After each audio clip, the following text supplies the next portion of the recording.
बिस्मिल्लाहिर्रहमानिर्रहीम। Hello and अस्सलाम वालेकुम। आज हमारा है lecture number 5 theory and law. ठीक है, जिसमें हमने पढ़ना है कि थ्योरी और लॉ में क्या फ़र्क होता है। जब आप एक हाइपोथेसिस को बार बार एक्सपेरिमेंट करते हैं, बार बार आप एक हाइपोथेसिस को टेस्ट करते हैं और अगर वो सही साबित हो जाती है तो क्या करते हो आप उसको क्या करना थ्योरी का नाम देते हो। यानी कि हाइपोथेसिस टेस्ट बार बार करने के बाद वो उसको प्रूव और डिसप्रूव करने के बाद जो बात निकलती है आप उसको थ्योरी में कन्वर्ट करते हो। और लॉ क्या होता है, जब आप बार बार किसी थ्योरी को टेस्ट करते हो, थ्योरी को एक्सपेरिमेंटली मतलब आजमाते हो कि ये ठीक है या नहीं, तो उसके बाद क्या होता है उसे आप एक लॉ का नाम दे देते हो। यानी कि आपको दो बात की कन्फ्यूजन दूर हो गई। जब हम हाइपोथेसिस को बार बार टेस्ट करते हैं तो वो थ्योरी बनती है, और जब हम थ्योरी को बार बार टेस्ट करते हैं तो वो लॉ बन जाता है। बात क्लियर हो गई। इसके बाद आज हमने जो ये तो हमारा एक माइनर सी चीज़ थी, जो हमारा आज असली जो टॉपिक का मतलब फोकस करने वाला है वो है बायोलॉजिकल प्रॉब्लम। Biological problem. सबसे पहली हमारी जो प्रॉब्लम है वो है what is the causes of malaria. What is causes of malaria. अब हमने सबसे पहले ना इसकी एक ऑब्जर्वेशन देखनी है। ऑब्जर्वेशन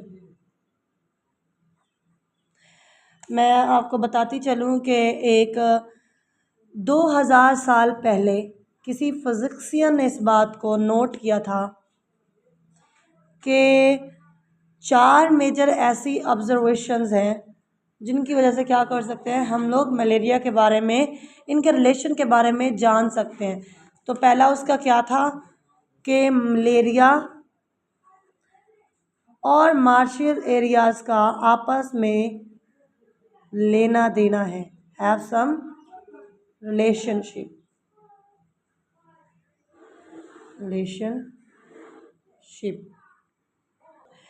दूसरे नंबर पे हम लोग देखते हैं कि कहते हैं जो कुछ क्वाइनाइंस होते हैं, ये ड्रग्स जो होती हैं बहुत इफ़ेक्टिव ड्रग्स होती हैं। ठीक है, ड्रग्स इफ़ेक्टिव होती हैं जो कि क्या करती हैं, ट्रीट कर रही हैं आपके ट्रीटिंग मलेरिया को। Treating malaria. नंबर 3, इसके अलावा नंबर 3 वाला पॉइंट आ जाता है कि जो मार्शिस एरियाज़ होते हैं ना, वहाँ का पानी पीने से कोई भी मलेरिया कोज नहीं कर सकता। ठीक है, marshes drinking water does not cause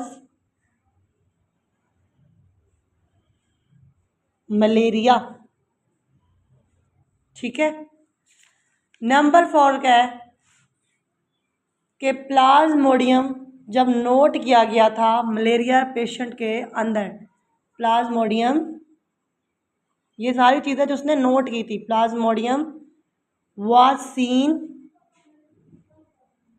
in the blood of malaria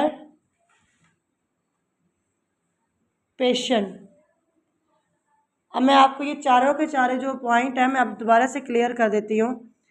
वो कहना चाह रहे हैं कि 4 ऐसे ऑब्जर्वेशन थे जो आज से 2000 साल पहले देखे गए थे, जिनमें पहला वाला था ऑब्जर्वेशन के मार्शी एरियाज़ और मलेरिया का आपस में बहुत लेना देना है।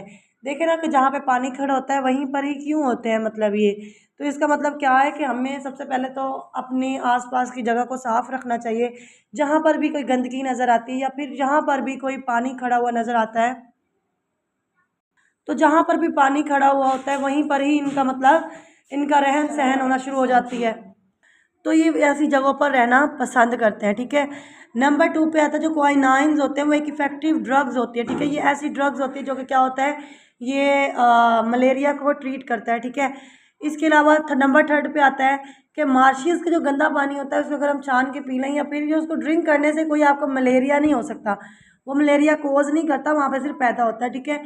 और इसके अलावा नंबर 4 पे था प्लाज्मोडियम, जो था ना, जब वो एक मलेरिया पेशेंट आया था, एक बीमार बंदा था, उसकी जब ब्लड टेस्ट किया गया था तो उसमें से प्लाज्मोडियम को डिटेक्ट किया था, ठीक है। तो ये सारी ऑब्जर्वेशन थी जिन्होंने बताया कि मलेरिया के कॉजेज़ क्या हो सकते हैं। उसके बाद सेकंड पॉइंट पे आता है हाइपोथेसिस। आपको नहीं लग रहा कि ये साइंटिफिक मेथड से कुछ कुछ स्टेप मैच करें? कुछ नहीं, वैसे सारे ही कर रहे हैं, डिटेल चेंज हुई है, होता वही सब कुछ है, बस आपको थोड़ा समझ के पढ़ना होता है। हाइपोथेसिस में क्या होता है, उस ऑब्जर्वेशन को बार बार टेस्ट किया जाता है, अगर तो वो ठीक है या गलत है, अगर डिसप्रूव है या प्रूफ करना पड़ता है, ठीक है। यानी कि एक अपना ही हाइपोथेसिस क्या होता है, पॉइंट ऑफ व्यू होता है, ठीक है। इसके नज़र इसको आप क्या करते हैं, जज करते हैं। पहले जो दी गई इन्फॉर्मेशन होती है उसकी बिना पर आप इसको क्या करते हो, जज करना शुरू कर देते हो। फिर आप उसको फिर आगे जाके फ़ौरन मतलब टेस्ट करोगे कि वो आया, प्रूव करना है, सही करना है या गलत करना है। तो ये हाइपोथेसिस एक कोई थ्योरी नहीं होती, लॉ नहीं होता, बल्कि ये आपका खुद का एक नज़रिया होता है, ठीक है। इसके बाद नंबर 3 पे आता है डिटेक्शन। नाम से ही जाहिर हो गया कि यहाँ पे एक प्रॉब्लम आपकी डिटेक्ट हो जाएगी। प्रॉब्लम का पता चल जाएगा कि आया कि वो कहाँ से शुरू हुई थी और उसके कॉजेज़ मलेरिया के क्या हैं। तो फिर पता चला कि प्लाज्मोडियम जो था ना, प्लाज्मोडियम ही है ना, मतलब मलेरिया का कॉज जो है वो प्लाज्मोडियम है, ठीक है। उन्होंने कहा कि डिटेक्शन हुई, पता चला कि प्रॉब्लम कैसे हुई, प्लाज्मोडियम के वो प्लाज्मोडियम था जिसकी वजह से क्या हुआ, मलेरिया पैदा हुआ, यानी कि यहाँ पर इसकी प्रॉब्लम डिटेक्ट हो गई है। उसके बाद नंबर 4 पे आ जाता है एक्सपेरिमेंट एंड रिजल्ट्स। आपने क्या करना है, उसके बाद बायोलॉजिस्ट जो होते हैं उन्होंने मतलब क्या एक्सपेरिमेंट मतलब परफॉर्म करवाए, रिज़ल्ट निकाले, और उन्होंने क्या किया था, तकरीबन 100 पेशेंट लिए थे और उनके थोड़े थोड़े सैंपल उन्होंने कलेक्ट किए थे, ठीक है। उन सैंपल्स को उन्होंने क्या किया था, लैब टेस्ट किए थे, ठीक है। माइक्रोस्कोपिक स्टडी की थी, यानी कि जाहिर सी बात है ना, जब कोई सैंपल लेते हो तो उसको माइक्रोस्कोपिक स्टडी करना पड़ता है ना रिज़ल्ट के लिए। और फिर जो इसके बाद मतलब रिज़ल्ट निकला था, जो भी वजह थी, वो एंड पे उन्होंने रिज़ल्ट आउट कर दिया था, ठीक है। इसके बाद जो हमारा पॉइंट आता है वो है ये कि biological problem number 2। Biological problem number 2 क्या है कि मलेरिया एक मैन में ट्रांसफ़र कैसे होता है, how malaria gets into man, ठीक है। अब हमने पहले ही वजह पढ़ दिया कि इसका जो मलेरिया का जो लेना देना है मार्शिस एरियाज़ के साथ है, और लेकिन इसको पानी पीने से हम लोग कोई मलेरिया कोज नहीं हो सकता। ड्रिंकिंग डज नॉट कोज, ठीक है। अब हमने इसकी सबसे पहले देखना है कि ये कैसे एक मैन में ट्रांसफ़र होती है, कैसे इंसानों में ट्रांसफ़र होती है। तो जाहिर सी बात है, हमने क्या करना है, एक साइंटिफिक मेथड के स्टेप्स को यूज़ करना। तो उसका सबसे पहला जो स्टेप था वो था ऑब्जर्वेशन था। अब हमने देखना है कि ऑब्जर्वेशन क्या कहती है। 1883 में, यानी कि 1883 सेंचुरी में एक फिजिक्सियन बंदा था जिसका नाम था A.F.A. किंग, ठीक है। इसने क्या किया था, इसने तकरीबन अपनी 20 ऑब्जर्वेशन दी थी। इसके इतना पॉइंट ऑफ व्यू था, उसने इतना नोट किया कि तकरीबन उसने अपनी लिस्ट 20 ऑब्जर्वेशन से भर दी थी, ठीक है। लेकिन उसमें से हम कुछ को बताते हैं। तो उसने कहा था कि जो लोग बाहर सोते हैं, मतलब आउटडोर, घर से बाहर जो सोते हैं, उनको ज़्यादा चांसेस होते हैं मलेरिया होने का, ठीक है। उसने कहा था कि जो लोग अंदर सोते हैं, इंडोर, उनको कम मतलब चांसेस होते हैं मलेरिया लेने का। जाहिर सी बात है, बाहर ज़्यादा कीड़े पतंगे इस तरह की चीज़ें होती हैं, या फिर इस तरह के मलेरिया बाहर ही तो ज़्यादा होता है ना, मतलब वो ज़्यादा कोज करता है, बाहर ही मार्चेज एरियाज़ होते हैं। फिर उन्होंने कहा वो लोग जो मॉस्किटो का यूज़ करते हैं, मतलब मॉस्किटो नेट्स होती हैं ना, जैसे बनी होती हैं मॉस्किटो नेट्स, इनों का अगर यूज़ करते हैं तो वो कम लेस चांस होता है कि उन्हें मतलब हो सकता है मलेरिया। जाहिर सी बात है अंदर प्रोटेक्टिव एरिया में रहते होंगे तो कैसे हो सकता है। इसके अलावा वो लोग जो near smoky area, smoky area के जो इर्द गिर्द या फायर के इर्द गिर्द रहते होंगे या सोते होंगे, उनको भी क्या होता है, लेस चांस होता है कि उन्हें कोई मलेरिया हो सके। ठीक है, आजकल तो वैसे भी बहुत सारे लोशन भी बने हुए हैं। ठीक है, उन लोगों का यूज़ करके भी सो जाओ तो भी आपको मलेरिया नहीं हो सकता है। ठीक है, ये वाली जो चीज़ें हैं ना, ये आपको प्रोटेक्ट करती हैं। ठीक है, उसके बाद उसने क्या किया, एक हाइपोथेसिस बनाया। हाइपोथेसिस आपको पता है अपनी कही हुई बात होती है, अपना नज़रिया होता है, ये कोई थ्योरी नहीं होती, कोई लॉ नहीं होता। इसके मुताबिक सिर्फ उसने अपनी एक बात रखनी होती है कि आया वो बात हमारे नज़रिए में ये है, आया वो ठीक है या नहीं है। ठीक है, फिर आप हाइपोथेसिस में अपना ये भी मतलब पॉइंट देते हो कि यार प्लाज्मोडियम ही है जो मतलब कोज कर रहा है।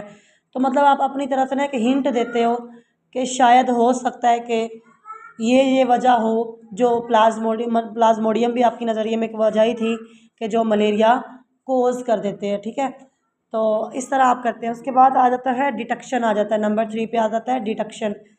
यहाँ पर जब आप अपने हाइपोथेसिस को टेस्ट करते हो तो आपको क्या होती है, प्रॉब्लम को डिटेक्ट कर देते हो। ठीक है, after testing the hypothesis problem detect, और कह देते हो जी प्लाज्मोडियम की वजह से हुआ है। ठीक है, और एक्सपेरिमेंट तौर पर आप क्या करते हो, उसको प्रूव करते हो। उसके बाद आता है एक्सपेरिमेंट,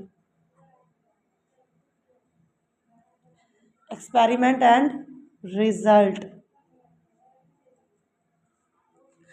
अब इसमें था एक रोनाल्डो बंदा था, रोनाल्ड रोज था, जिसने क्या किया था, 1880 सेंचुरी में उसने अपना एक एक्सपेरिमेंट दिया था विद, वो एक फिजिक्सियन